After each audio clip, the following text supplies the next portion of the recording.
Thanks for staying with us this morning. We're in Manhattan, Kansas, and we're at the Kansas Department of Agriculture, and we're with Josh Roe, who's the Assistant Secretary of Agriculture for the state. Josh, thanks for joining us this morning. My pleasure. This time of the year, I always try to get a mid-year review and kind of check the health of agriculture and the economy in the state of Kansas. Things, I think most people would look at it and go, the glass is either half full or half empty. Absolutely. Josh, how do you look at it? Through that, I guess we'll start, I always love to start on the half full side for that.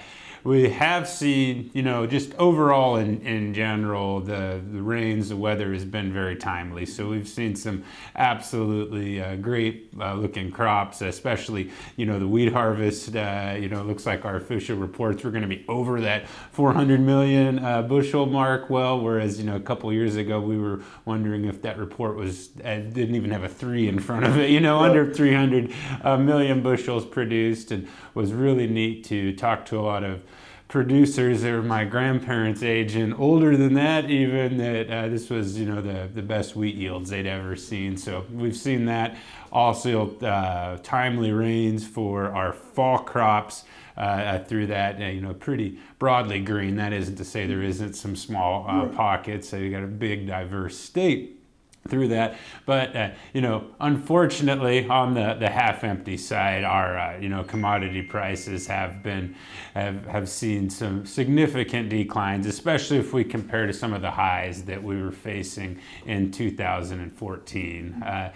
Some of the indexes for commodity prices in that are they're down close to 100%. Roughly half of what we saw on that, and that's transformed pretty broadly across the crops, and obviously our livestock and even our hay markets held at higher levels for a while, but we're seeing some declines in there. Well, not only that, you look at the report that came out not long ago of what the annual income potentially would be this year at $2,500, and we're within a few $1,000s here. Absolutely. Where compared to 2 years ago, it may have been about $102,000. Yeah. So we're talking about $100,000 difference. Yeah, absolutely. From some of the highest points, some record highs that we've seen down to where we're at now, barely holding above that. And kind of what we look at is that, and what I try to extrapolate through, as I said, Kansas is a very diverse state, but we'll remind you we are a very strong agricultural state, and our economy is absolutely dependent upon agriculture, and it really is. And the numbers show, the data show that as agriculture goes, in a lot of respects, so does our state economy in general. A lot of the numbers behind that really are that if you look in a kind of a typical year, I know it's tough to find a real typical year in production agriculture through that, we are at about the value of crops and livestock produce are right at about $17 billion, give or take, which comes out to be about 12% of the state's gross domestic product or gross regional product through there. And so you think, well, agriculture does have a nice chunk through that, but there's other sectors that are bigger than that. The aviation industry, the manufacturing industry gets thrown out. But what those numbers that I shared, that $17 billion, that doesn't include all of the sectors that are present in the state that make that production agriculture possible, and then more importantly, the sectors that are present that add further value to our base agricultural commodities. We're going to take a quick break. When we come back, we're going to finish up with Josh Roe over at the Kansas Department of Agriculture. You're watching kansasAGreport. We'll see you in just a minute. This segment brought to you by Farm Bureau, a grassroots ag organization representing the state's farmers and ranchers since 1919. KFB.org. Oldie Seed Farms, carrying soil-specific seed.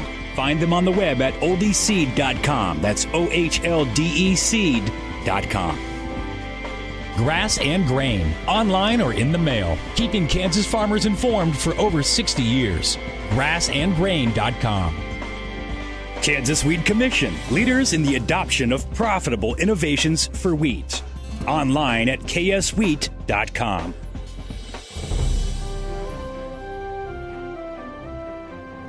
Thanks for staying with us. We're in Manhattan at the Kansas Department of Agriculture. We're joined by Josh Roe, who's the Assistant Secretary of Agriculture. And we were talking, Josh, again, I think most people, you know, there's a lot more to say that the glass is half empty than it is glass full, but it's really not all that bad. Yeah, through that, and what I was, an important part to remember when we're talking about the size of agriculture in the state through that is that when you look at sectors that are, you know, present in the state only to add value to our agricultural production, you know, our meat packing plants, ethanol plants, flour mills, food processing plants, those are not categorized as agricultural. They're categorized as an ethanol plant is in the oil and gas industry technically, and those other packing plants, flour mills, those are manufacturing industries. But we all know without this base production, those sectors, all those jobs created would not be present in the state, and through that. So if we take into account all of those value-added sectors, the agricultural output itself, the crops and livestock, as well as our input sectors, you're looking at roughly, our latest numbers, roughly $66 billion. And that will account for roughly 44% of Kansas's gross regional product through there. So that's really, as we say, that base production, that as agriculture goes, you know, so can the rest of the state economy, because it's very, very highly intertwined together when you look at the pieces that fit together. Well, Josh, we're going to keep Josh around for another segment, so we're going to have a two-parter with Josh, where there's so much information to go through. So it's easy to say that probably 1 in 4 jobs here in the state of Kansas is touched by agriculture. So thanks for staying with us, and we'll see you in just a minute. Thanks for making Kansas Ag Report the most watched ag show in Kansas. I will take action against herbicide-resistant weeds. I will know my weeds, and I will stop them before they go to seed. I will do whatever it takes to give my crops the upper hand, and I will use multiple herbicide sites of action because every action counts. I will take action, this time for all time.